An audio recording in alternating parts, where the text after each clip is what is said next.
Over the past 20 years, the rise of texting, emails, and social media has made communication faster and more efficient. However, this shift has also led to a modern phenomenon that negatively affects many in the younger generation.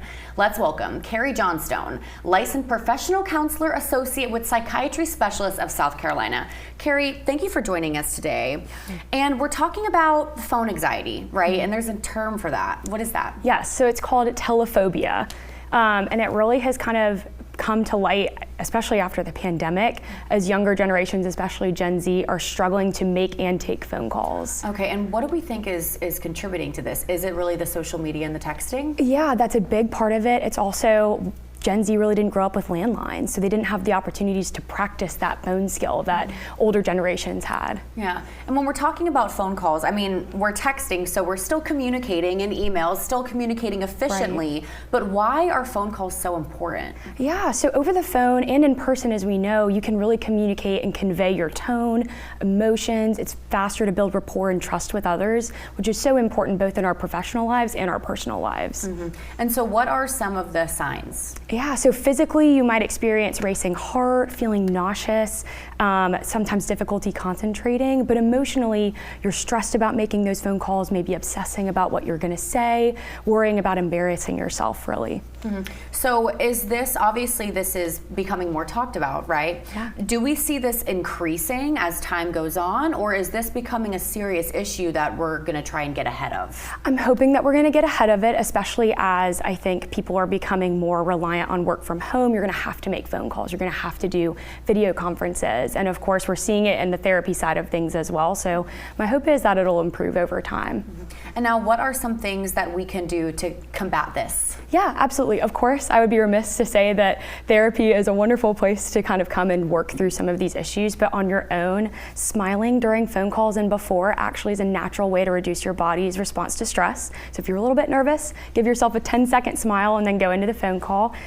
Practicing. Telephone talking is a skill, and so we need to practice it to improve our ability to do so, and then rewarding yourself afterwards. If you're purposefully putting yourself in an uncomfortable situation, you deserve to have a reward and then be able to go and congratulate yourself for it.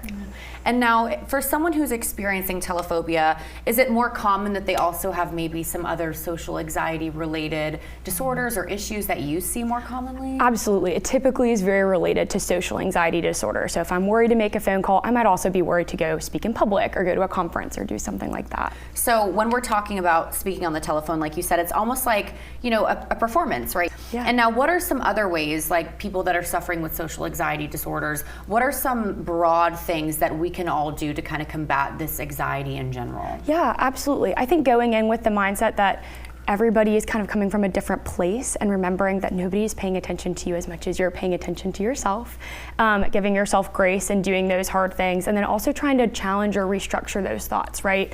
The negative thoughts or the anxious thoughts that I'm experiencing might not be true. In fact, they're probably not. Yeah, and now really quickly, how do you see this impacting people's personal lives in the form of their friendships, but also their career and their business? Absolutely. Like we said before, you know, that's the fastest way to form a relationship with somebody, building trust, building rapport.